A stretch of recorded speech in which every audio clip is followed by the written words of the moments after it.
Hi, everybody. Welcome to Overcoming Imposter Phenomenon. I am Dr. Danilo Donoso. I'm a psychologist at the Center for Wellness and Wellbeing, and I am so excited to talk to you about imposter syndrome or phenomenon. Let's get right into it. So, what is imposter syndrome? Imposter syndrome is the condition of feeling anxious and not experiencing success internally despite being high performing in external objective ways. So I kind of think of imposter syndrome as a cognitive dissonance in a way, because despite plenty of evidence to the contrary, one still feels like they do not measure up, that they are a phony and just on the cusp of being discovered, a fraud, a charlatan who just pulled the wool over people's eyes, but it is only a matter of time before they are caught. So before we talk about what imposter syndrome is, let's first talk about what it is not. While people commonly colloquialize this as imposter syndrome, but it is not, though the word syndrome suggests that it is a group of symptoms which consistently occur together.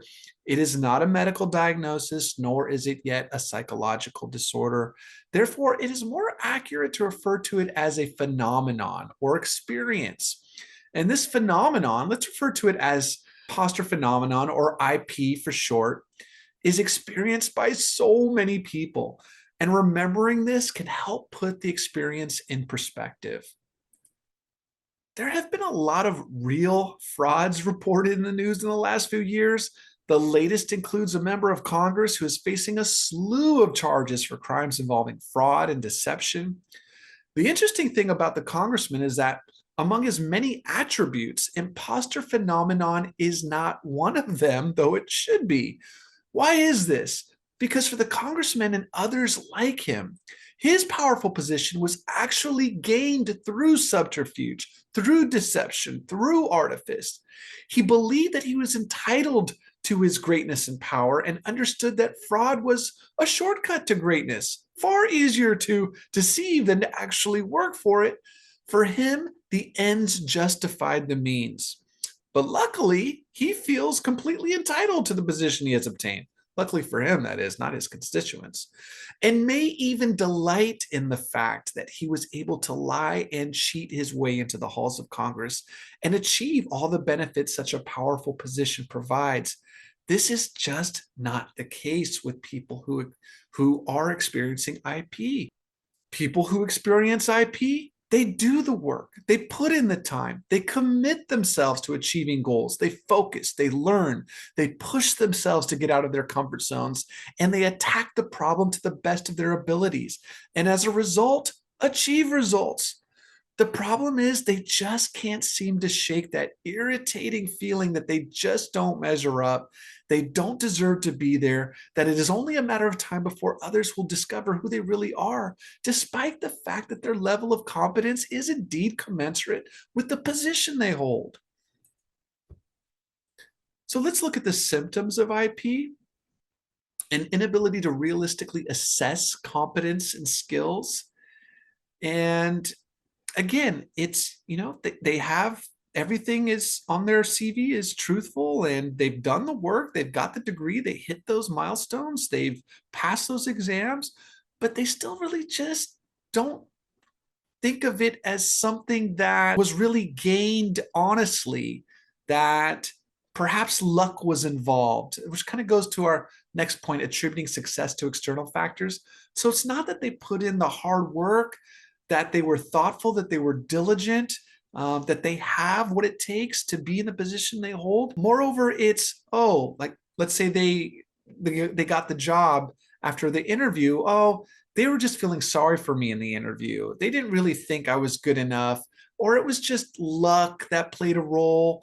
So it's not something that was internally generated through intellectual prowess. No, it all has to do with just things happening out of their locus of control. Berating performance, fear that you won't live up to expectations, overachieving, sabotaging your success even, and self-doubt. So another issue with imposter phenomenon is that it can be a vicious cycle when positively and reinforced with success. For instance, the fear of being discovered as a fraud can lead people with IP to go through unbelievable pain and effort to execute a project perfectly. The problem is that when they succeed, they begin to believe all that anxiety and effort paid off, that perfection was the answer to their success. And this is what they must continue to do in order to escape discovery. Discovery of them, of course, being a fraud. Um, Unconsciously, they think their successes must be due to that self-torture, says Suzanne Eames, a psychologist who first coined the term imposter syndrome with a colleague back in the 1970s. Who experiences IP? Imposter phenomenon can affect anyone, regardless of job or social status, but high-achieving individuals often experience it. Psychologists first described the syndrome in 1978, and according to a 2020 review, 9 to 82% of people experience imposter syndrome. That is quite a range. And many people who feel like imposters grew up in families that placed a big emphasis on achievement. In particular, parents who send mixed messages, alternating between overpraise and criticism. And what this does is this can increase the risk of future fraudulent feelings. And of course, societal pressures only add to the problem. Society places a huge emphasis on achievement. And this is felt particularly in your college and early adult years. I remember it myself. Eames says, and I quote, there can be a lot of confusion between approval and love and worthiness. Self-worth becomes contingent on achieving. Perhaps this is what is at the heart of IP. It is a form, however misplaced, of attempting to acquire love. And, we see this with individuals addicted to shopping. It is not merely the act of accruing new things per se, but the excitement of the connection, that momentary bond with the cashier, that satisfies for a moment that feeling of love and perhaps connectedness. So 5 types have been identified. Let's look at each of them, shall we? So the perfectionist. This type of IP involves believing that unless you were perfect, you could have done better. You feel like an imposter because your perfectionistic traits make you believe that you're not as good as others might think you are. The expert. The expert feels like an imposter because they don't know everything there is to know about a particular subject or topic, or they haven't mastered every step in a process. Because there's more for them to learn, they don't feel as if they've reached the rank of expert. Natural genius. In this IP type, you may feel like a fraud simply because you don't believe that you are naturally intelligent or competent. The soloist. It's also possible to feel like an imposter if you have had to ask for help to reach a certain level of status. Since you couldn't get there on your own, your abilities are questioned, and you question your competence, and you feel, again, like a fraud. Superperson. The superperson. This type of IP involves believing that you must be the hardest worker or reach the highest level of achievement possible. And if you don't, you believe yourself to be a charlatan. You are not alone. First of all, please understand that you are far from being alone when feelings of IP emerge. Okay, up to 82% of people face feelings of imposter phenomenon and struggling with the sense that they haven't earned what they've achieved and are feeling like they are not deserving. According to Kevin Coakley, PhD, a professor at the University of Texas at Austin, it's especially prominent among people with underrepresented identities. For example, BIPOC people who work or study in predominantly white environments wrestle with imposter feelings at higher rates, either contending with feelings that they don't belong or that they're products of affirmative action.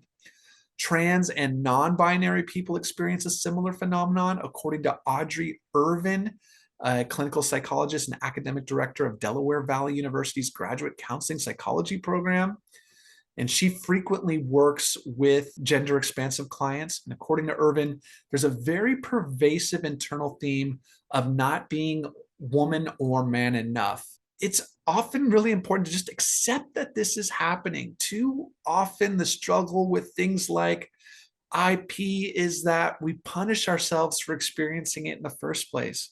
We ask ourselves, why am I still struggling with this? I know I am good enough. I know I deserve to be here. Why can't I just believe it? Why do I keep feeling like a fraud? What we tend not to do without practice is to become mindful of noticing and accepting when it is happening so that you can proactively do something about it. The next time IP occurs, get curious about what it feels like to experience it. What is it doing to your body? Recall the thoughts you tend to have and take note of the emotions you feel. Be as specific as possible. This is far more productive than repressing the feelings, pretending that you're not having them, or beating yourself up for having the thoughts and feelings in the first place. Talk to your mentors. I am so fortunate to have Center for Wellness and Wellbeing Coordinator Allison Brown as a mentor. Even though I've been licensed since 2018, I still greatly benefit from my weekly check-ins with Allison, and my ability to consult with her and other mental health professionals at CWW has been a huge help in keeping me grounded and not going down that rabbit hole of self-doubt and second guessing, neither of which are conducive to optimal performance and job satisfaction. Listen, mistakes will be made. We are human. The important thing is to learn from them and move on. Talking about this with someone who can mentor you will help you do just that. Keep learning, keep moving, and keep growing. Remind yourself what you do well. Write down the things you're truly good at and the areas that might need work. That can help you recognize where you're doing well and where there's legitimate room for improvement. Realize no one is perfect.